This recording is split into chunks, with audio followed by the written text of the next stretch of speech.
नमस्कार, हरियाणा न्यूज देख रहे हैं आप। मैं हूं आपके साथ केशव कुमार। कृषि मंत्री नरेंद्र सिंह तोमर के एक बयान ने सियासी गलियारों में भी और किसानों के बीच भी एक हलचल पैदा कर दी है। वो हलचल जो कि तमाम सवालों को जन्म दे रही है। महाराष्ट्र के नागपुर में एक कार्यक्रम को संबोधित करते हुए केंद्रीय कृषि मंत्री नरेंद्र सिंह तोमर ने कहा कि हमने कदम पीछे जरूर हटाए हैं, लेकिन हम आगे भी बढ़ेंगे क्योंकि किसान देश की रीढ़ है।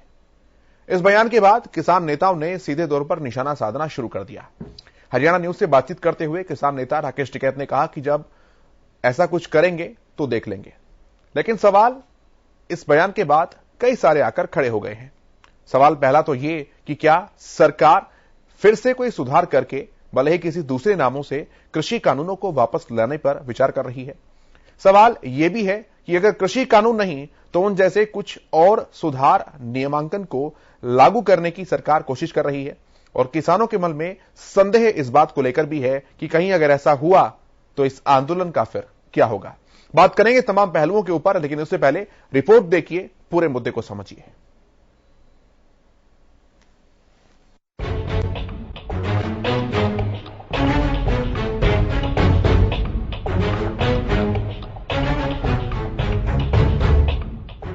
पीएम मोदी के तीनों कृषि कानूनों की वापसी के ऐलान के बाद किसानों को डर सता रहा था कि कहीं सरकार अपने वादे से मुकर न जाए। इसलिए संसद से पास होने के बाद ही घर वापसी का फैसला किया। वहीं किसानों के इसी डर की एक झलक केंद्रीय कृषि मंत्री नरेंद्र तोमर ने नागपुर में एग्रो विजन एक्सपो के उद्घाटन के मौके पर बयान देकर दिखा दी। केंद्रीय मंत्री के इस बयान के बाद राजनीतिक गलियारों से लेकर भूमि पुत्रों तक हलचल पैदा हो गई है। केंद्रीय मंत्री नरेंद्र तोमर का बयान एक और भूमि पुत्रों के जख्मों को कुरेद रहा है, वहीं दूसरी ओर किसानों के उस डर पर पक्की मुहर लगा रहा है जिसको लेकर किसान पहले ही चिंता कर रहे थे।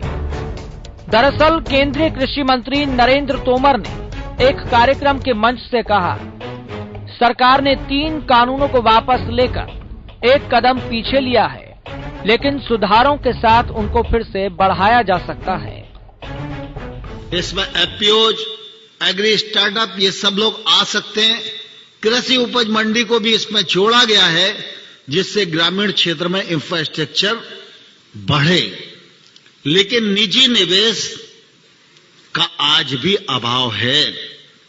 हम कृषि सुधार कानून लेकर आए थे, कुछ लोगों को रास नहीं आया, लेकिन वो 70 वर्षों की आजादी के बाद एक बड़ा रिफॉर्म था जो नरेंद्र मोदी जी के नेतृत्व में आगे बढ़ रहा था। लेकिन सरकार निराश नहीं है।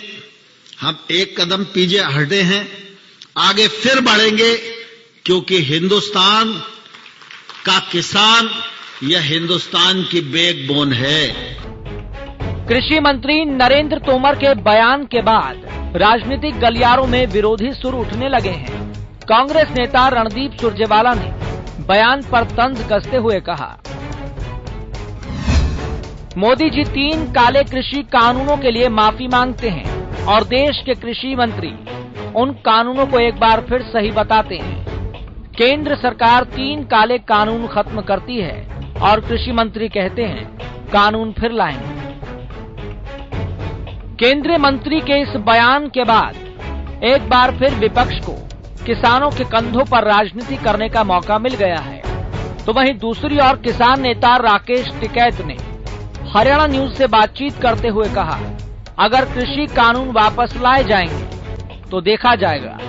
अगर आंदोलन खत्म किया जा सकता है तो उसे दोबारा शुरू भी किया जा सकता है।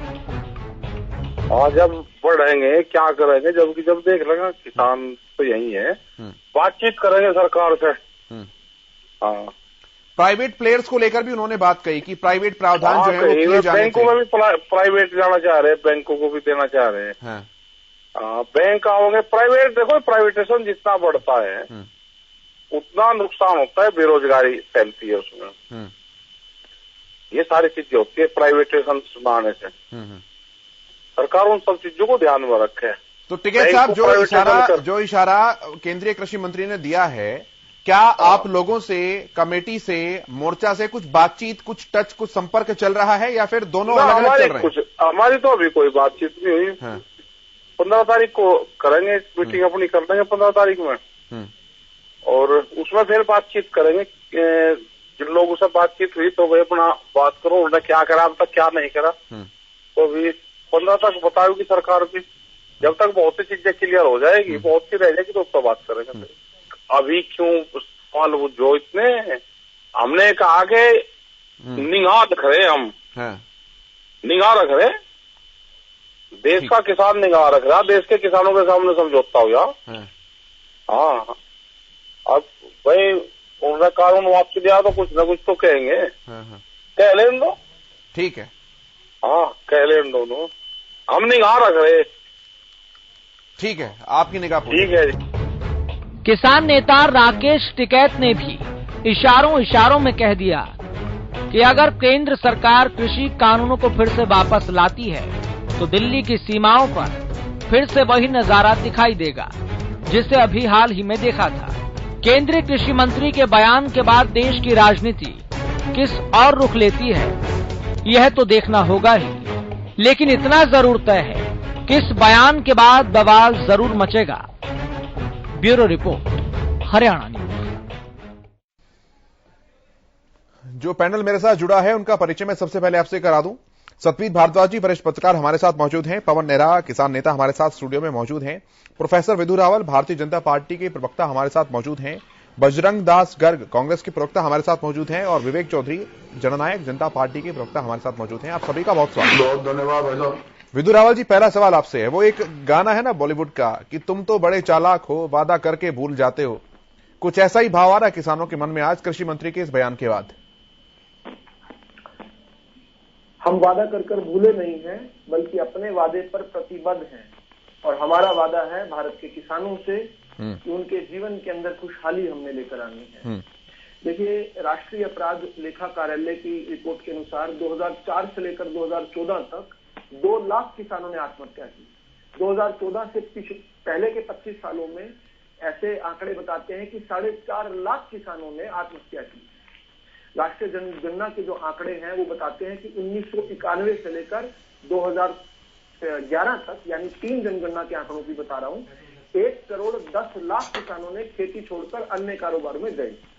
2008 में प्रकाशित पी साईनाथ की जो रिपोर्ट है वो बड़ी भयावह है, और वो ये कहते हैं कि हर 32 सेकंड में एक किसान आत्महत्या करता है। तो क्या हम किसानों को इस हाल पर छोड़ दें? कांग्रेस जिस हाल पर देश को छोड़कर गई थी, किसान को छोड़कर गई थी, क्या इस हाल में किसान को सड़ने दे, मरने दे, देश के अन्नदाता को? और मैं क्योंकि स्वयं अन्नदाता का रक्त मेरे अंदर है, मैं किसान का बेटा हूं, इस नाते से इस बात को पुरजोर तरीके से कहूंगा कि हम किसान की आय को बढ़ाने में, किसान के जीवन में खुशहाली लाने में प्रतिबद्ध हैं। इसके लिए हमने एक के बाद एक बहुत सारी योजनाएं शुरू की। जब प्रधानमंत्री अटल बिहारी वाजपेयी जी थे तब किसान कृषि कार्ड हमने शुरू किया, किसान को सस्ते दरों पर लोन की उपलब्धता करवाई हमने। मोदी जी सरकार में आए तो हमने स्वामीनाथन आयोग की रिपोर्ट का फॉर्मूला बनाकर A2+FL के फॉर्मूला से हमने खेती की लागत में 50% अधिक मुनाफा जोड़कर MSP तय की। ये एक बहुत क्रांतिकारी कदम था। मैं आपको एक छोटा सा आंकड़ा और दे देता हूं। ठीक है, मैं विधु जी मैं आऊंगा आंकड़ों के ऊपर। अभी तो एक इनिशियल कमेंट मैंने सिर्फ लिया है। मैं परिप्रेक्ष्य पूछ रहा था कृषि मंत्री का, क्यों उन्होंने ये बयान दिया, सिर्फ इतना सवाल। अभी आंकड़ों की बात, तथ्यों की बात हम करेंगे पूरे डिस्कशन के दौरान। हम और किसी भी किसान प्रिय व्यक्ति को, किसान हितैषी व्यक्ति को किसानों की वर्तमान स्थिति से संतुष्ट नहीं होना चाहिए, नहीं कोई हो सकता। एक तरफ किसान आत्महत्या कर रहा है तो क्या हम हाथ पर हाथ धरे बैठे रहे? हम क्या किसान के लिए कुछ नहीं करेंगे? यूपीए ने जो काम किया, जिस प्रकार अपनी जेब भरने के काम करते रहे वो, और किसान बद से बदतर स्थिति में जाता रहा, हम ऐसा नहीं कर सकते। हम प्रतिबद्ध हैं, हम कटिबद्ध हैं, हम संकल्पित हैं कि किसान की आय को बढ़ाएंगे, किसान के जीवन में खुशहाली लाएंगे और किसानी को फायदे का सौदा बनाएंगे। इसके लिए जो कुछ भी हमें करना पड़ेगा हम करेंगे। ठीक है, पवन नेहरा जी के पास आता हूं मैं। पवन नेहरा जी, किस तरह से देख रहे हैं कृषि मंत्री के इस बयान को? देखिए, जैसी आशंका हमें थी और मैं तो कहूंगा कि ज्यादातर किसानों को विश्वास था, उसी तरह का बयान कृषि मंत्री जी ने दिया है। फिर भी हम लोग इनके आश्वासन पर, इनके वादे पर हम अपने घर लौट गए, इस बात को लेकर कि शायद प्रधानमंत्री जी का मन पसीजा है और आगे इस तरह की कोई काम नहीं करेंगे जिससे कि भारत के किसान का नुकसान हो, भारत की जनता का नुकसान हो या भारत का किसान वापस आत्महत्या पर चला जाए। हमारे नहीं, ये तो प्रधानमंत्री ने भी कहा था कि कुछ लोग इससे खुश नहीं है इसलिए हम वापस ले रहे हैं। कृषि मंत्री ने भी यही कहा कि कुछ लोग नाराज थे इसलिए हमने बिल को वापस ले लिया था। पिछले 1 साल के दौरान किसी भाजपा के प्रवक्ता ने, भाजपा के केंद्रीय कृषि मंत्री ने, भाजपा के राज्य कृषि मंत्री ने या किसी और राज्य सरकार के किसी भी मंत्री ने उस कानूनों के फायदे नहीं गिनवाए। सिर्फ एक ही बात कहते रहे इनका फायदा होगा, लंबे समय के बाद फायदा होगा। कोई फायदा ना ऐसा थोड़ा ना पवन जी, ऐसा नहीं है। बड़ी बहसें हुई हैं सर, एक एक पॉइंट के ऊपर बात की है, ऐसा तो मत कहिए। बात हुई है, जब एक एक पॉइंट पर बात हो गई और तो आप फिर जिनको मुट्ठी भर किसान कह रहे थे आपने उनके कैंसिल, कुछ लोगों को नहीं समझा पाए। ऐसा नहीं है, वो लाखों किसान जो बैठे हुए थे उनकी बात को सोच करके, लाखों जो घर पर भी थे वो भी उनके साथ थे, वो किसान का मैंडेट देख करके, किसान की आशा देख करके उन्होंने उसको वापस लिया था। और इस तरह का बयान एकदम से वादा खिलाफी है, इसके अलावा कुछ भी नहीं। वादा खिलाफी है, ठीक है। बजरंग दास जी मैं आपके पास आता हूं, पहले कमेंट को लेकर पहली रिएक्शन सर। केशव जी, जहां तक मैं समझता हूं इस बात पर चर्चा नहीं होनी चाहिए थी।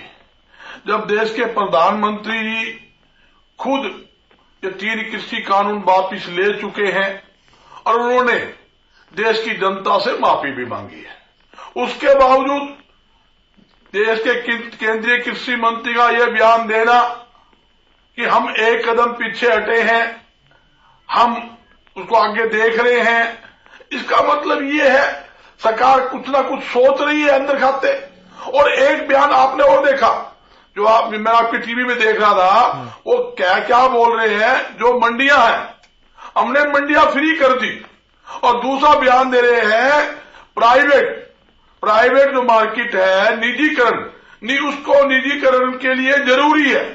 आप देखिए जब सरकारी मंडियों के बराबर में आप इस 3 कृषि कानून प्राइवेट मंडियां बनाने जा रहे हो, तो इसका मतलब सरकारी मंडियां बंद करने की पूरी पॉलिसी है।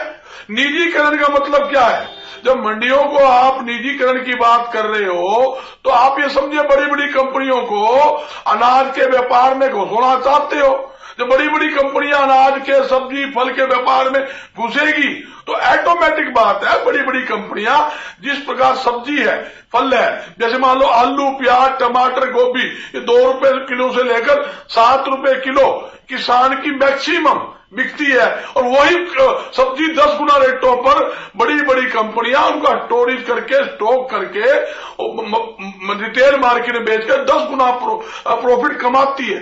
इसी प्रकार ये सरकार की पॉलिसी थी 3 कृषि कानून लाकर अनाज के ऊपर जो किसान की जमीन है, जो प्राइवेट मंडियां बनाकर इनको ऊपर इन बड़ी बड़ी कंपनियों का कब्जा कराया जाए, ताकि अनाज के व्यापार के ऊपर, सब्जी के काम के ऊपर बड़ी बड़ी कंपनियों को फायदा मिले, बड़ी बड़ी कंपनियों को लाभ मिले। आप देखिए एक देश के प्रधानमंत्री सबसे सर्वोपरि होते हैं, सबसे मुख्य व्यक्ति होते हैं, जब वो कह चुके हैं हम 3 कृषि कानून वापिस देते हैं, किसानों से अपील है किसान अपने घर जाए, और 3 कृषि कानून लोकसभा में भी आपके सामने है, बिल पास हो चुका, सबकी में हो गया, उसके बावजूद कृषि मंत्री का यह बयान आना ये उचित नहीं है। ये एक किस्म से भाईचारा खराब करने वाली बात है। किसान की खाली बात नहीं, इसके अंदर आड़ती की बात भी है, इसमें मजदूर की बात भी है, क्योंकि किसान के साथ जब मंडी है वहां आड़ती जुड़ा हुआ है, आड़ती के साथ लाखों मुनीम जुड़े हुए हैं, उसी प्रकार लाखों मजदूर जो मंडियों में काम करते हैं वो जुड़े हुए हैं, और लाखों जो किसान, जो मजदूर है किसान की खेतों के अंदर मजदूरी करते हैं वो जुड़े हुए हैं। ठीक है सर, मैं आऊंगा, मैं इन सभी टीम है, एक पूरा सर्कल बना हुआ है। बिल्कुल ठीक है, मैं इन सब प्रोज एंड कॉन्स की बात करूंगा। अभी सिर्फ इनिशियल रिएक्शंस में ले रहा हूं। मैं आपके पास आता हूं विवेक चौधरी जी, क्या कुछ स्टैंड रहने वाला है जेजेपी का कृषि मंत्री के इस बयान के ऊपर? क्योंकि जब आंदोलन खत्म हुआ था तो आपकी तरफ से भी एक राहत भरी सांस तो कम से कम ली गई थी। विवेक जी। मेरे मित्र कांग्रेस के प्रवक्ता हैं, शुरुआत में एक बहुत बढ़िया बात कही, इस मुद्दे की बहस नहीं चाहिए। जब प्रधानमंत्री ने ये 3 कानून वापस लेने की बात कही और उसके बाद कानून वापस भी ले लिए गए, तो इस मुद्दे पर सुपटिक नहीं रहेगी। आज जो बात कही उसको आप लीजिए ना, किसानों के उत्थान के लिए, किसानों की फायदे के लिए सरकार अगर कोई इनिशिएटिव लेती है तो उसमें नुकसान किस बात का है। जब प्रधानमंत्री जी ने कानून वापस लिए तब एक बात ये भी कही गई थी कि जो भी आगे फैसला लिया जाएगा वो किसान प्रतिनिधियों से बात करके लिया जाएगा, जो किसान नेता है उनसे बात करके लिया जाएगा। तो उस बात को आप आगे लेके आइए, इसलिए तो कोई बात ही नहीं है। उन्होंने अब तो ऐसा लग रहा है मुझे कि कुछ बोलने से पहले भी बहुत 100 बार सोचना पड़ेगा। आज कहीं ना कहीं किसानों के फायदे की बात उन्होंने कही। उन्होंने ये बात कही कि बैकबोन है देश की किसान, और बैकबोन अगर कमजोर होगी तो देश कमजोर होगा, बैकबोन अगर स्ट्रांग होगी तो देश स्ट्रांग होगा। इस बात को पॉजिटिव वे में लीजिए, नेगेटिव वे में मत लीजिए। आज कहीं ना कहीं किसानों को उत्थान की जो बात कर रहे हैं वो जरूरत नहीं है।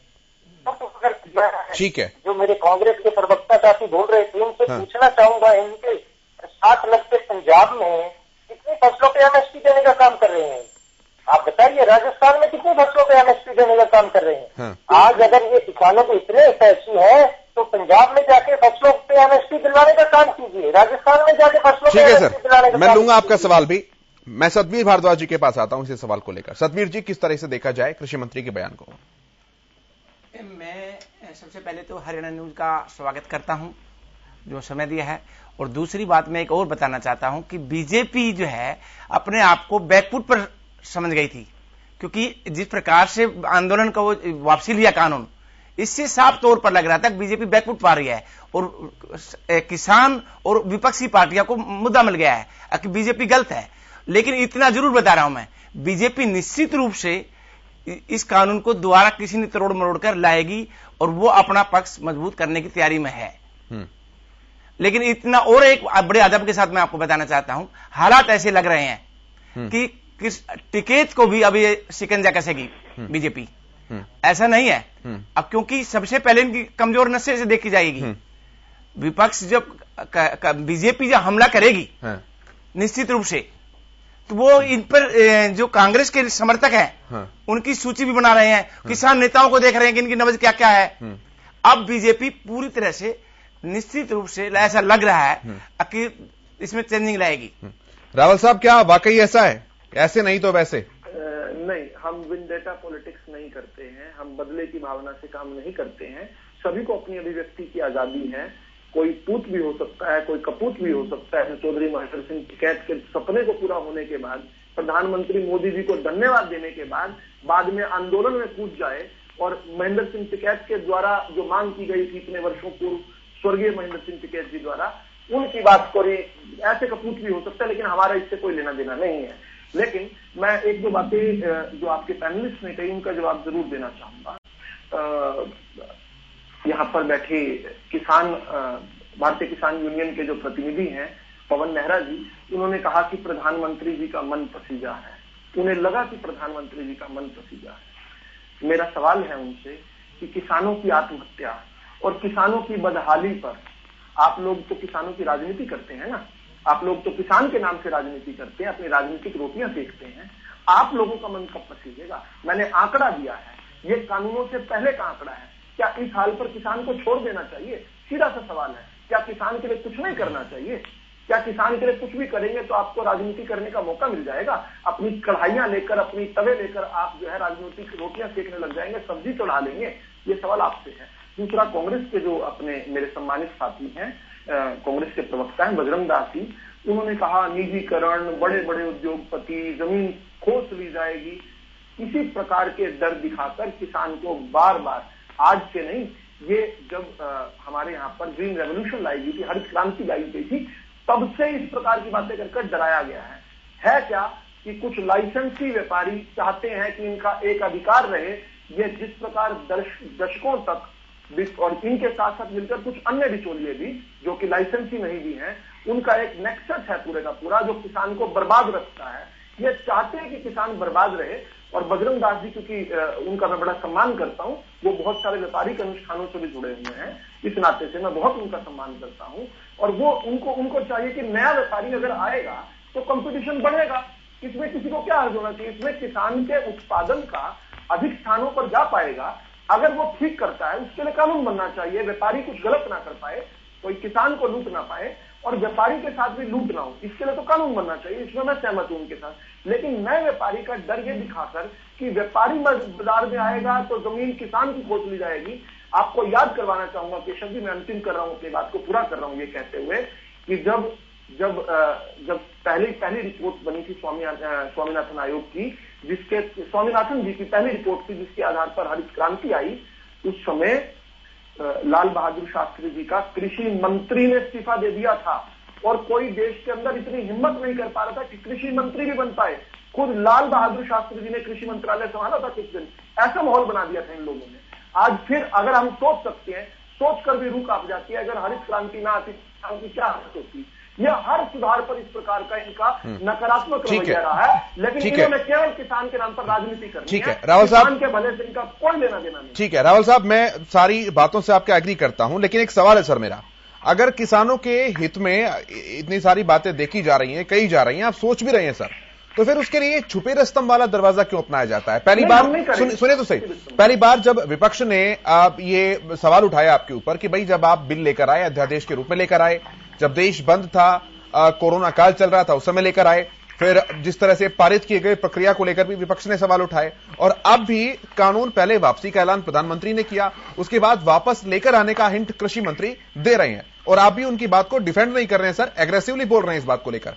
तो अब सवाल यह ना कि अगर एक पवित्र चीज जैसा कि प्रधानमंत्री ने कहा था आप लेकर आ रहे हैं, तो रजामंदी होनी चाहिए, एक पीठ बैठनी चाहिए, कमेटी बैठनी चाहिए, लोगों से बात होनी चाहिए। एक सभाओं में अगर बयान दिया जाएगा तो माहौल तो फिर शक शुबे वाला बनेगा ही सर।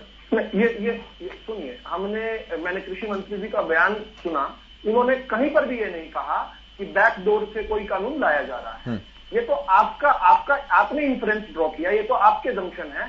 इसके बावजूद मैं आपसे कहता हूं कि जो commission for agriculture cost and prices है, CAC की जो है, उसके साथ बातचीत चल रही थी। एक नहीं, 2016 के बाद से निरंतर अलग अलग समितियों में बलबीर सिंह राजेवाल उसमें गए हैं, एक कमेटी में एक बैठक में तो खुद गुरनाम सिंह चढ़ूनी भी गए हैं। ये किस प्रकार से कह देते हैं बैकडोर में आ गया कानून? इन कानूनों के लिए तो 30 साल से मांग हो रही थी। शरद जोशी भी जो इतने बड़े किसान नेता रहे हैं, उन्होंने मांग की थी। चौधरी महेंद्र सिंह टिकैत ने इसके लिए एक बोट क्लब पर आंदोलन किया था। ये लोग चाहते हैं कि जनता की मेमोरी शॉर्ट है, किसान बेचारा भोला है, किसान को बर्बाद रखो। कुछ लोगों की राजनीति चलती रहे किसान राजनीति के नाम पर, और कांग्रेस जो है वो तो लुटेरी पार्टी रही है, उनकी दलाली चलती रहे किसी प्रकार किसान को लूटकर। लेकिन हम लोग जो है इस क्रम को तोड़ना चाहते हैं, और मैं उम्मीद करूंगा कि मेरे कांग्रेस के जो साथी हैं वो भी, और यहाँ आपके पैनल पर बैठे हुए किसान जो मोर्चा के व्यक्ति हैं वो भी कम से कम अब तो मेरा समर्थन इस बात को करेंगे। इनके साथ बैठकर बातचीत करेंगे, हम कोई जल्दबाजी में काम नहीं करेंगे, इनके साथ बैठकर करेंगे, हमें धैर्य है। ठीक है सर, मैं बजरंग दास जी के पास आता हूं, फिर मैं पवन जी के पास आऊंगा। बजरंग जी। केशव जी, एक तरफ तो देश के प्रधानमंत्री जी और हमारे हरियाणा के मुख्यमंत्री जी, खुद का बयान देख लो, सभी टीवी के ऊपर भी आया है, किसान आंदोलन पवित्र आंदोलन है, किसान पवित्र है। दूसरी तरफ वो कहते हैं चैनल पे बैठे किसान, आपके सामने मैं कहना नहीं चाहता, आप देखिए किसान आंदोलन लगभग 1 साल से ज्यादा चला, 700 से ज्यादा किसान इसके अंदर मर चुके, शहीद हुए। लोकसभा के अंदर जब विपक्ष ने यह बात उठाई, भाई एक बार शोक प्रकट कर लो 2 मिनट के लिए, कोई शोक प्रकट नहीं हुआ। यह कहा गया कोई आंदोलन में किसान नहीं मरा। मैं ये पूछना चाहता हूं, जब 3 कृषि कानून लाए, सरकार ने बाद में तो बात की, 11 दौर की बात हुई किसान नेताओं से, जब आप 3 कृषि कानून 5 अप्रैल 2020 को लेकर आए, आपने उससे पहले किसान जो संगठन थे किसान के नेताओं से कोई विचार विमर्श किया? जब आप कानून लेकर आ रहे हो आड़तियों के लिए, आड़ती एसोसिएशन से कोई बातचीत की या मजदूरों से बातचीत की? उसने किया, मैं कह रहा हूं नहीं किया, और ये कन्फर्म बता रहा हूं मैं आपको। और दूसरी बात क्या है, जब आप एक अधिसूचना ले आते हो, जब विरोध होता है तो सरकार कहती बातचीत के रास्ते खुले, तो अच्छी बात है।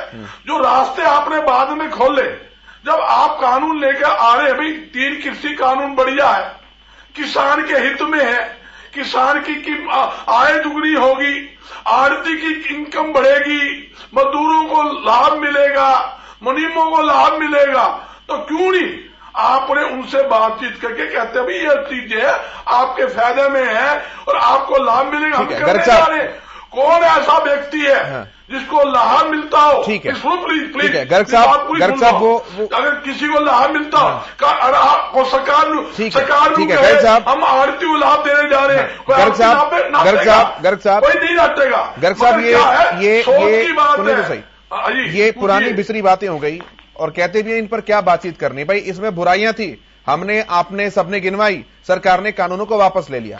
अब नए सिरे से जब अगर कानून लेकर आने की बात कही जा रही है तो विद्युत जी का भी ये सवाल है, मैं भी आपसे पूछना चाहता हूं कि अगर अब सरकार विपक्ष के साथ, तमाम विपक्षी नेताओं के साथ, किसानों के प्रतिनिधियों के साथ बातचीत करती है और रिफॉर्म्स तो कृषि क्षेत्र में होने चाहिए, ये बात तो आप भी मानते हैं। जब शरद पवार कृषि मंत्री हुआ करते थे उस दौरान भी तमाम चीजें हुई थी, डिस्कस की गई थी, प्राइवेट मार्केट्स की भी बात आई थी, सारी चीजें थी, महाराष्ट्र में लागू भी किया था आपकी कांग्रेस सरकार ने। तो जब रिफॉर्म्स की बात आती है और एक प्लेटफॉर्म अगर बनाया जाएगा जहां पर सभी आकर बातचीत करेंगे, तो क्या आप आगे बढ़ेंगे उस चीज को लेकर, या फिर वही विपक्षियों वाला बात है कि भाई विरोध करना है, विरोध करेंगे? केशव जी बिल्कुल विरोध नहीं। ये अच्छा सुझाव आपने दिया, अच्छा सवाल किया। मैं कहता हूं कोई भी कानून लाना है, आप किसान नेताओं से, जो आड़ती के ऊपर बनाना, आड़ती के साथियों से, मजदूर है मजदूर साथियों से, उनसे सलाह करके आप नए कानून लाए जो किसान के हित के अंदर है, आड़ती के हित के अंदर है, मजदूर के हित के अंदर है। हम उनका साथ देंगे, सरकार का साथ देंगे। मैं दावे के साथ कहता हूं कांग्रेस पार्टी उस सरकार के साथ खड़ी होगी। शर्त ये है कि कानून वो हो जो किसान के हित के अंदर हो, आड़ती के हित के अंदर हो। जब आप बताइए, आपको नहीं बताता हूं, जब मेरे रावल जी ने एक बात कही, भाई 2 दुकान और नहीं बनेगी, बेनिफिट होगा। आज सरकारी मंडियां जो बनी हुई है, इसमें 50-60% मंडियां ऐसी है जो मंडियों को जर्नल कर दिया गया है। अनाज मंडी के बजाय उसके अंदर लोहे का भी, कपड़े का भी, हार्डवेयर, कोई भी काम कर सकते हैं। जो मंडी में काम ही नहीं है, हिसार की मंडी जो सबसे बड़ा जिला है, उसको आपने जर्नल कर दिया, उगलाना जर्नल कर दिया। जहां जहां आप जर्नल करने जा रहे हो, इसका मतलब मंडी के अंदर काम कम है, इसलिए आप जर्नल करने जा रहे हो। ठीक है सर, मैं आता हूँ, मैं आता हूँ, मैं नेहरा साहब के पास आ रहा हूँ। ठीक है सर, ठीक है सर, मैं नेहरा साहब के पास आ रहा हूं। नेहरा साहब, जब पहला आंदोलन शुरू हुआ था तो कुछ चीजें गिनवाई गई थी। एमएसपी को लेकर दिक्कत है, मामला सिविल कोर्ट में ना हाई कोर्ट में भी चलाने की परमिशन दी जाए, मार्केट को लेकर थोड़ी और स्पेसिफिकेशन जो है वो चीजें रखी जाए। फिर उसके बाद बातचीत चली और आगे बात बढ़ी, फिर कहा गया कि नहीं भाई आंदोलन ही, कानून ही वापसी लो, कानून भी वापसी हुए। अब एक बार नई शुरुआत अगर इस पर होगी तो क्या किसान अपनी राय रखेंगे, किसान अपना पक्ष रखेंगे? मैं कहना ये चाहता हूं कि जब किसानों के लिए आप कोई कानून बना रहे हैं, कृषि के लिए कानून बना रहे हैं, तो उसके साथ जुड़े हुए जितने लोग हैं, आपको उनकी राय लेना तो बनता है। ये तो नॉर्मल सा काम, हम किस घर में भी कोई काम करते हैं तो जिससे जुड़ा हुआ काम है उसकी राय जरूर लेते हैं। तो अब पिछले जो कानून थे उनमें नहीं राय ली गई, और अब अगर कृषि मंत्री जी ने ये कहा, कृषि मंत्री जी का जो बयान है वो थोड़ा खतरनाक तरीके का दिखाया गया है कि हम एक कदम पीछे हटे हैं, जैसे शेर एक कदम पीछे हटता और फिर वार करता हो, मतलब ये वार करने के लिए तैयार हो रहे हैं। अगर ये कहते कि हमने वापस ले लिए हैं और किसानों की सहमति से, किसानों को समझाते हुए, किसानों से पूछते हुए ये कानून फिर से वापस लाएंगे, तो मुझे नहीं लगता था हमें यहाँ बैठने की जरूरत थी। नहीं, उन्होंने कहा ना कि किसान बैकबोन है, उनकी सुधार के लिए जो चीजें होंगी वो की जाएंगी। नहीं, सुधार के लिए किस तरह से की जाएगी? ये 3 कानून जो पहले लाए गए और ये भी वापस लाए। अब नेहरा साहब, ये बात तो समझनी पड़ेगी ना सर, जब कमेटी बनाई है, आप लोग कुछ समीक्षा कर रहे हैं अगले महीने, और कमेटी बातचीत तो करेगी ना सरकार से। बिल्कुल, तो कमेटी के साथ जब एक पटल पर रखकर अगर पहले से ही आपसी सहमति से चीजों को डिस्कस करके रखा जाएगा तो फिर ये गुंजाइश रहेगी कहां नाराजगी की स्थिति की? नहीं, पहले से ये माइंडसेट ऐसा क्यों है किसान नेताओं का? भाई अब सरकार का जब ये बयान आ गया तो फिर से वही 3 कानून वापस। सर माइंडसेट हमारा नहीं है,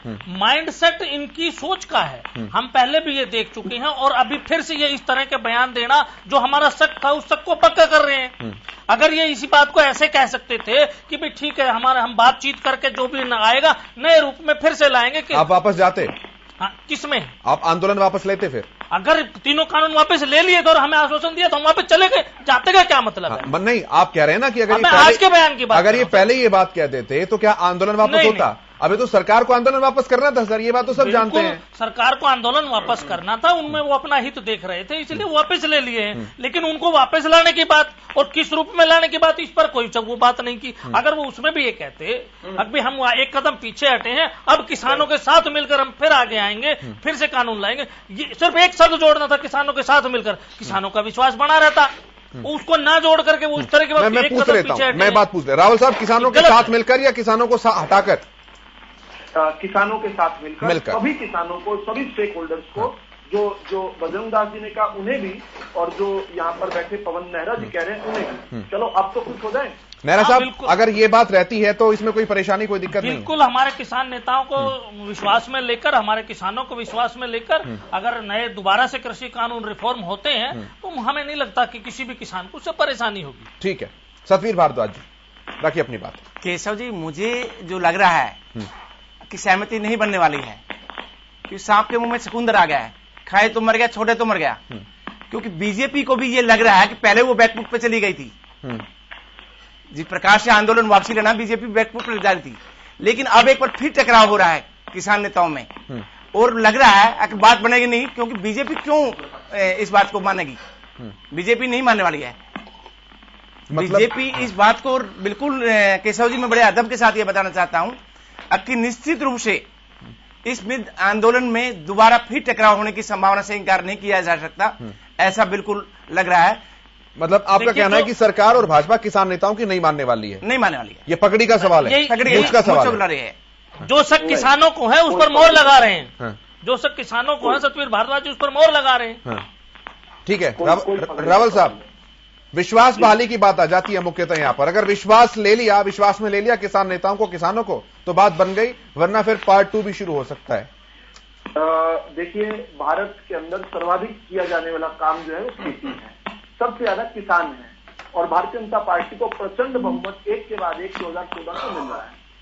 भारत पूरे देश का किसान जो है, भारत का किसान भाजपा के साथ है। ये भाजपा वर्सेस किसान वाला जो फॉर्मूला ये गलत है, ये कांग्रेस की चाल हो सकती है, होने वाला। विदु रावल जी, ये कोई पगड़ी का सवाल नहीं। मैं आपके शब्दों का, अगर आप मुझे एक सेकंड दे दो, एक सेकंड। आप जिस तरह की ये भाषा प्रयोग करते हैं ना, अभी आपने बोला प्रचंड बहुमत, ये प्रचंड शब्द क्या है? क्या आप इसका मतलब जानते हैं? प्रोफेसर हैं, प्रचंड का शब्द क्या होता है? प्रचंड का मतलब ही विनाशकारी होता है। प्रचंड का मतलब शुभ नहीं होता, प्रचंड का मतलब विनाशकारी होता है, भारी मात्रा में विनाशकारी। अग्नि प्रचंड होती है। आप ये शब्द मैं बार बार आपके कई प्रवक्ताओं को कह चुका हूं, आप ये शब्द विश्वास में ना ले, आप भारी बहुमत से कहें। प्रचंड शब्द जो है ना ये विनाशकारी है और आप विनाशकारी मतलब समझते हैं अपने आप को, हमें विनाशकारी बहुमत मिल गया अब हम विनाश करेंगे। गलत है। आपने 1 मिनट आप इस पर सोचने की जरूरत है। धन्यवाद, आपने टाइम दिया, धन्यवाद जी। महान साहित्यकार, शिक्षाविद, किसान नेता पवन नेहरा जी के सुझाव पर मैं तुरंत अपनी बात में सुधार करता हूं। हमें जो प्रचुर बहुमत मिला है, जो ऐतिहासिक बहुमत बार बार मिला है, हर जगह पर जनता का आशीर्वाद मिला है, स्थान स्थान पर चप्पा चप्पा भाजपा का जो नारा चितार्थ हुआ है, वो नारा किसान के आशीर्वाद के बगैर नहीं हो सकता। और भाजपा को सबसे ज्यादा अगर कोई प्यार देता है, पसंद करता है तो किसान ही है। मैं खुद किसान हूं, आपके सामने बैठा हूं, भाजपा का प्रवक्ता बनने के नाते यहां पर आपके बीच में बैठा हूं, तो मैं ये कह रहा हूं कि किसान के लिए हम किसान के लिए सब कुछ कर सकते हैं और किसान के विरुद्ध हमारी कोई पगड़ी की लड़ाई नहीं है, कोई नाक की लड़ाई नहीं, कोई ईगो की लड़ाई नहीं। किसान के लिए जरूर है, किसान के लिए। और जो एक तंत्र जो किसान को बर्बाद रखना चाहता है, उस तंत्र के खिलाफ जरूर हमारी लड़ाई है। वहां पर हम प्रचंड तरीके से उन दुष्टों के खिलाफ जरूर लड़ाई लड़ेंगे जो किसान को बर्बाद रखना चाहते हैं। हम किसान को समृद्ध करना चाहते हैं, इसके लिए हम कटिबद्ध हैं। ठीक है, विवेक चौधरी जी मैं आपके पास आता हूं। पहले फिर मैं आऊंगा गर्ग साहब, मैं आपके पास आऊंगा। पहले विवेक जी से मैं उनका रिएक्शन ले लूं, उनकी बात ले लूं। विवेक जी। कोई दिक्कत म्यूट है उनका शायद। विवेक जी आवाज पहुंच पा रही है आप तक? कोई टेक्निकल फॉल्ट है, मैं उसे दुरुस्त करता हूं विवेक जी, फिर मैं आऊंगा वापस आपके पास। तब तक मैं बजरंग जी के पास आता हूं। गर्ग साहब रखिए अपनी बात। देखिए केशव जी, आज देश के अंदर किराना, सब्जी, फल, आम उपयोग में आने वाली वस्तुएं, जनरल गुड्स, सभी आइटमों के ऊपर आज बड़ी बड़ी कंपनियों का कब्जा हो चुका है। छोटा जो व्यापारी है, रिटेल व्यापारी है, आज लगातार मरता जा रहा है। ये बचा क्या? देश के अंदर बचा सिर्फ कृषि के अंदर बचा अनाज, उसके साथ बची मंडी। सरकार की पॉलिसी यही थी कि हम कृषि के ऊपर, अनाज के ऊपर इनका कब्जा करवा दें बड़ी बड़ी कंपनियों का, ताकि बड़ी बड़ी कंपनियां अपने स्टोरेज बनाकर, अनाज का स्टोर करके वेयर हाउस बनाकर और अपने हिसाब से माल बेचे। अभी तक 3 कृषि कानून देश में लागू नहीं हुए थे। इससे पहले रिलायंस ने, अम्बानी ने देश, एक बीच में बीच में नहीं, देखो आप अपनी बात मौके बोलना, मैं बीच में बिल्कुल नहीं बोला। जब बड़ी बड़ी कंपनियों ने, आप देखोगे अडानी ने पानीपत जिले के अंदर सैकड़ों एकड़ के अंदर वेयर हाउस बनाकर स्टील के बड़े बड़े टैंक, जिसके अंदर हजारों गाड़ियों के ट्रक के अनाज डल सकता है, वो बना चुका है। काम चल, रेलवे लाइन तक उसके गोदाम के अंदर से निकलती है। आपके टीवी ने, सब टीवी ने दिखाया भी है। जब आप कृषि कानून लागू नहीं हुए, गांव बसाकोड़ी ममता पहले फिर गए, तो इससे पहले आप सोच सकते हो। बजरंग दास जी, एक सवाल है मेरा आपसे। कृषि कानून बजरंग दास जी, मेरा एक सवाल है आपसे। एक सवाल है सर मेरा आपसे। आप इस देश के उद्योगपतियों को विलेन क्यों मानते हैं सर? भाई देश में किसान जो है वो अन्नदाता है, सीमा पर सरहद पर जो किसान है, जो जवान बैठा है वो सुरक्षा दाता है, हम और आप इस देश में करदाता हैं। तो जो उद्योगपति है सर, वो भी तो कोई कुछ दे ही रहा है ना सर। आप एक राष्ट्र को बिना किसी उद्योग और बिना किसी उद्योगपति के इमेजिन कर सकते हैं? केशव जी, आपका सवाल बड़ा जायज है और इसका बड़ा ढंग से उत्तर दूंगा आपको मैं। ये 5-10 उद्योगपति जो बड़े बड़े घराने हैं, उनसे देश नहीं बनता। देश बनता है 135 करोड़ जनता से। एकदम एग्री करता हूं मैं आपकी बात के ऊपर, 80% एग्री करता हूं सर, एग्री करता हूं मैं। नहीं, आप पानीपत में, आप बजरंग दास जी, नहीं बजरंग दास जी सुनिए सही, बजरंग दास जी, आप पानीपत में जो वेयर हाउस बनाए जाने की बात कर रहे हैं, उनकी जमीन आवंटित किसने की थी, आप बताएंगे जरा? हाँ, मैं तो इन्होंने खुद की है। इन्होंने नहीं की सर, इन्होंने नहीं की, इन्होंने नहीं की ना, इन्होंने नहीं की। आप थोड़ा सा स्टडी कीजिए कि किसकी सरकार के दौरान वो की गई। बात नंबर 1। बात नंबर 2, सुनो, मैं आपको सुनो मेरी बात। आपने अच्छा सवाल के मैं जवाब दे रहा हूँ, प्लीज सुन लो प्लीज। आप जहां आपने पूछा भी, ये जो बड़े बड़े उद्योगपति है भाई, इनसे ये देश के हिस्सेदार है नहीं है।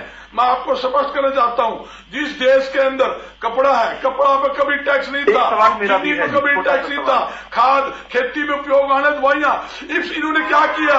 आज 1 जनवरी 2020 से कपड़े के ऊपर 12% जीएसटी, जो फुटवेयर, जो चप्पल जूते गरीब आदमी पहनता है, वो उसके ऊपर 5% से 12% इन्होंने हाल ही में 1 जनवरी। आप क्या सोचते हो केशव जी? परेशान नहीं, ये लोग समझते नहीं है। मैं बोलना नहीं चाहता था, मगर मैं ब्रीफली बताना चाहता हूं, इन लोगों ने क्या सिस्टम बनाया है, जनता की जेबों से जो पैसा निकल सके वो निकल ले। जितना देश गरीब होगा, जितना आदमी गरीब होगा, उतना लंबा ये राज करेंगे। ये कहते हैं 50 साल हमने राज करना है, 50 साल राज करेंगे। अरे भाई, किसी को पता है? आज मैं आपके सामने बैठा नहीं, बजरंग दास जी, आपकी बात सर, आपकी बात रैलियों में थोड़ा कम शिक्षित व्यक्ति ताली बजा सकता है सुनकर सर। लेकिन यहां पर सब थोड़ी सी बुद्धि रखने वाले और थोड़ा सा हिसाब किताब जानने वाले लोग बैठे हैं। नहीं, आप बताइए सर, नहीं बजरंग दास जी आप बताइए तो सही सर, क्या कोई देश बिना किसी टैक्स के चल सकता है? अब पूछिए 2014 से पहले आपने देश को कैसे चलाया अगर टैक्सेस पे नहीं चलाया तो? वो टैक्स तो बाबूजी कौन देता? जनता देती है टैक्स। कोई जो उद्योगपति टैक्स देगा क्या? उद्योगपति टैक्स किससे लेगा? कैसी बात कर रहे हैं? मतलब उद्योगपति टैक्स नहीं देगा, कैसी बात कर रहे हैं? अरे गर्ग साहब बाबूजी सुन तो लो मेरी बात कर, क्या सभी मेरी बात सुनो? नहीं सर, यही चीजें आती हैं सर, यही चीजें आती हैं और इन्हीं चीजों में फंसकर जो है ना वो किसान पे डिसाइड नहीं कर पाता क्या सही है क्या गलत है। ये फंसते नहीं है, मैं फंसते नहीं। जो उपभोक्ता माल परचेज करेगा उसका जीएसटी उपभोक्ता के खाते में पड़ता है। सिर्फ इनकम टैक्स है जो इनकम आती तो है, सर, इनकम सर जो रिटेलर है वो भी तो बायर है, उद्योगपति की वो टैक्स देगा। गर्ग साहब रिटेलर भी तो बायर है, आप क्या होलसेलर से आप नहीं खरीद रहे हैं? तब तो वो टैक्स कौन देगा? होलसेलर जो कच्चा माल खरीद रहा है क्या उसके लिए वो टैक्स पे नहीं कर रहा है? टैक्स कौन दे? सर चेन बनी हुई है सर पूरी, ऐसे मत भरवाइए सर, हम तो थोड़ा बहुत जगह पर ही जानते हैं। 100 रुपए मैं ठीक है, मैं आगे बढ़ रहा हूँ। ठीक है गर्ग साहब सब्जी आप नहीं समझ, मैं आपको समझाता हूँ, आप प्लीज 1 सेकंड टाइम दीजिए। जहां मैं कच्चा माल आया 100 रुपए कच्चा माल आया, उसके ऊपर 18% जीएसटी लग गया, 118 का हो गया। जब 118 का हो गया मैंने 120 का बेच दिया, तो 18 रुपए मैंने भरे हैं, उस जीएसटी मुझे रिफंड मिलेगा। कोई उद्योगपति नहीं देगा, वो जीएसटी जो है हमें रिफंड मिलता है। ऐसे नहीं होता, जो हमें इनकम आएगी इनकम टैक्स हमें देना पड़ता है जो आम। ठीक है गर्ग साहब, मैं रावल साहब आपके पास आऊंगा, लेकिन विवेक जी भी कनेक्ट हो गए। मैं एक बार विवेक जी के पास आ रहा हूं, उनकी बात पूरी नहीं हो पाई थी, तुरंत फिर आपके पास आता हूं। विवेक जी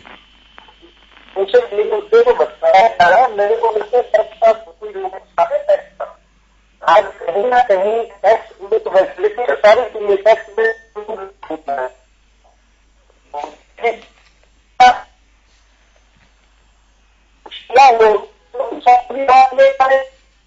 विवेक जी आपका साउंड क्लियर नहीं है सर, हम सुन नहीं पा रहे हैं कि आप स्पेसिफिकली बोल क्या रहे हैं। मैं फिर से कोशिश करता हूं एक बार उसे हम ठीक करें। मैं पवन जी आपके पास आता हूं, वेदू जी इनका सवाल ले लेते हैं, फिर आऊंगा मैं आपके पास, दोनों सवाल इकट्ठे हो जाएंगे।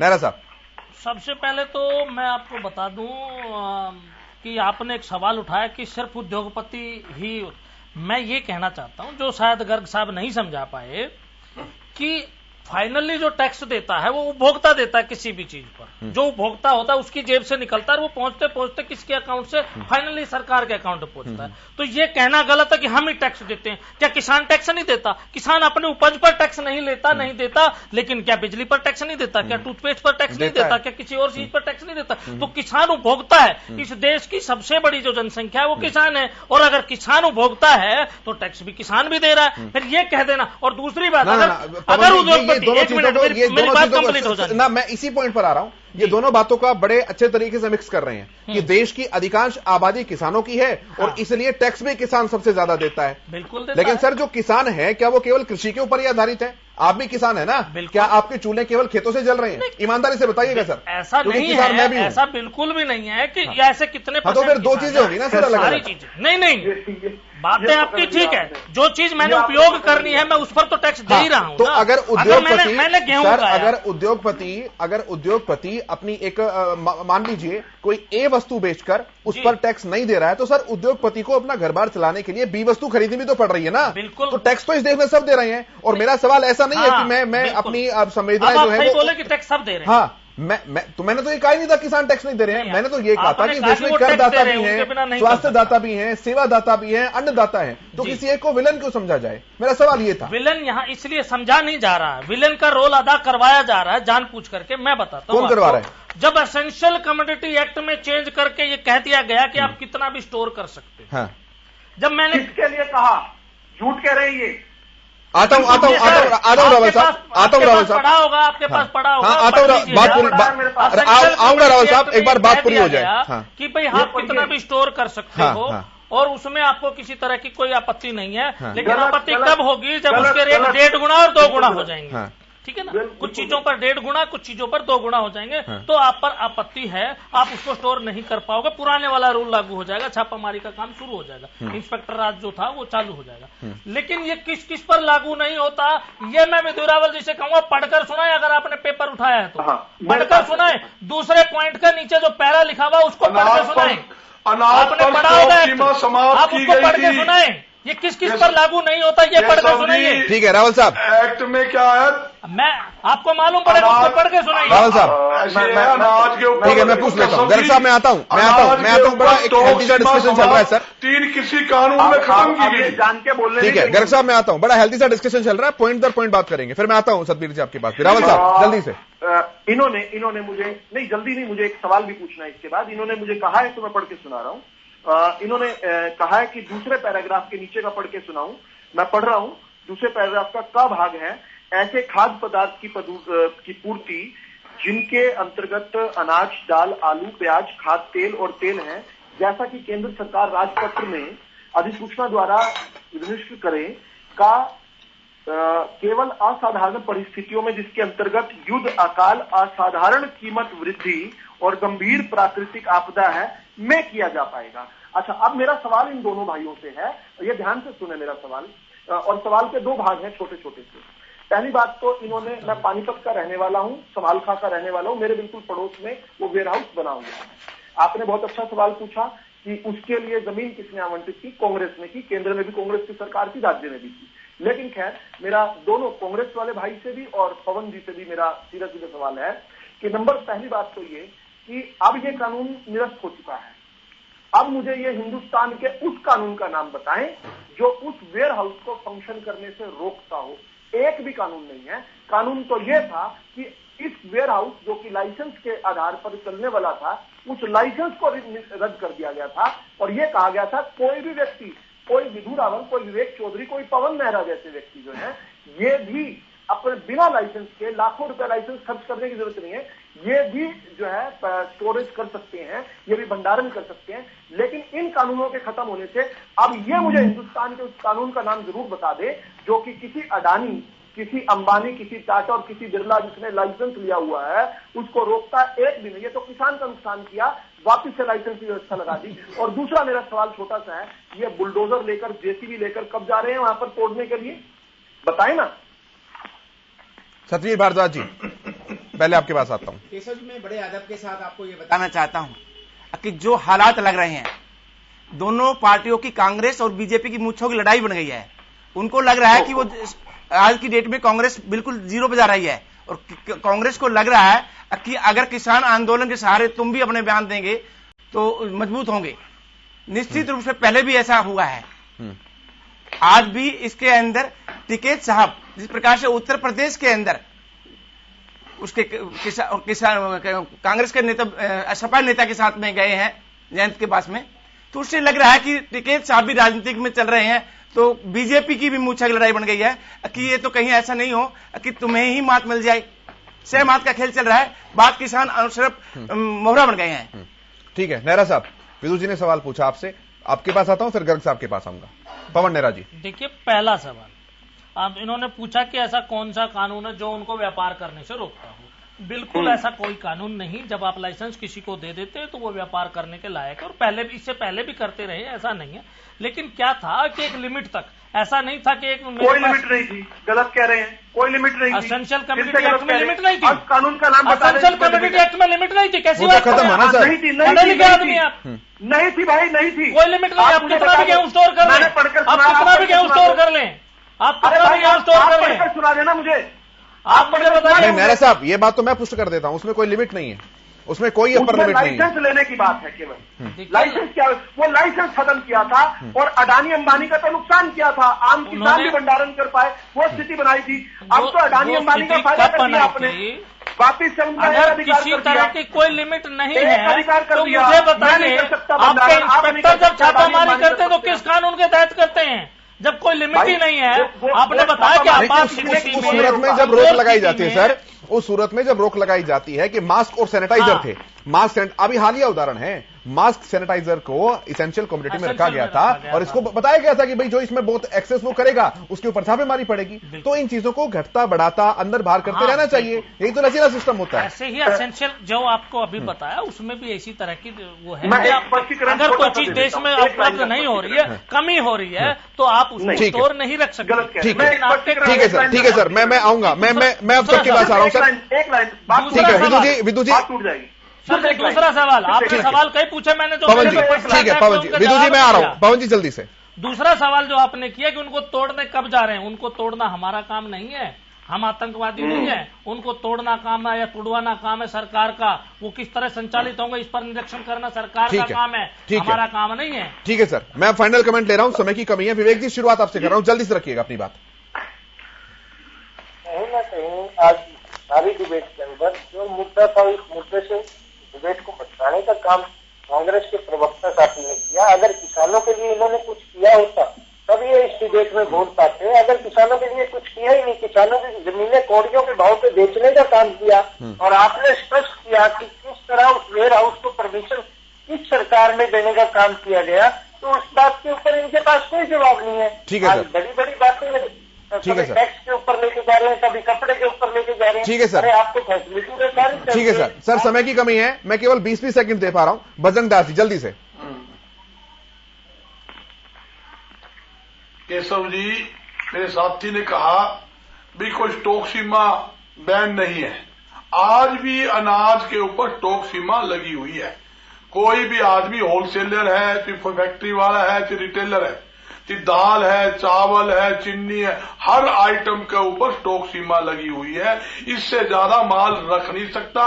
ये कानून है पूरे देश के अंदर। इसी को हटाने के लिए तो बता रहे हैं कि वो लेकर आए थे, सरकार का बनाया हुआ कानून है। ठीक है, नहीं वो हाँ बिल्कुल, ये सही कहा आपने। इतना बड़ा उन्होंने ये कानून बनाया था कि कोई भी आदमी कितना ही माल रख सकता है। कि किसान हो, किसान अगर स्टॉक कर सकता था तो किसान तो माल ना होता। ठीक है सर, रावल साहब कौन करेगा? रावल साहब जल्दी से करेगा, बड़े बड़ी कंपनियां करेगी। ठीक है सर, रावल साहब जल्दी से असली मामला ये हम सत्ता में आए ही इस परिदृश्य पर थे, इस वादे के साथ थे कि हम किसान को समृद्ध करेंगे और हमने एक के बाद एक जिस प्रकार जोखिम फ्री किसान बनाए प्रधानमंत्री फसल बीमा योजना के तहत, जिस प्रकार स्वामीनाथन आयोग की सिफारिशों को लागू किया, जिस प्रकार एमएसपी को बढ़ाया, हम हर प्रकार से किसान को समृद्ध करने के लिए संकल्पित है, हम करेंगे। ठीक है सर, सतवीर जी जल्दी से 10 सेकंड में। सर मेरा मानना यह है कि बीजेपी इस बात को भाप रही है पूरी तरह से कि वो बैकफुट पर चलेगी थी और इसी कारण से इन्होंने एक कानून लेके आए हैं दोबारा। कोई बैकफुट पर नहीं गए। ठीक है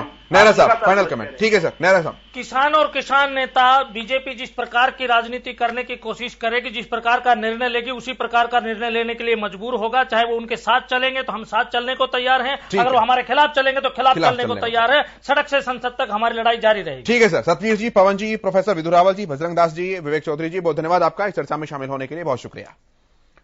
मेरे साथ इस कार्यक्रम में इतना ही। आप देखते रहिए हरियाणा न्यूज।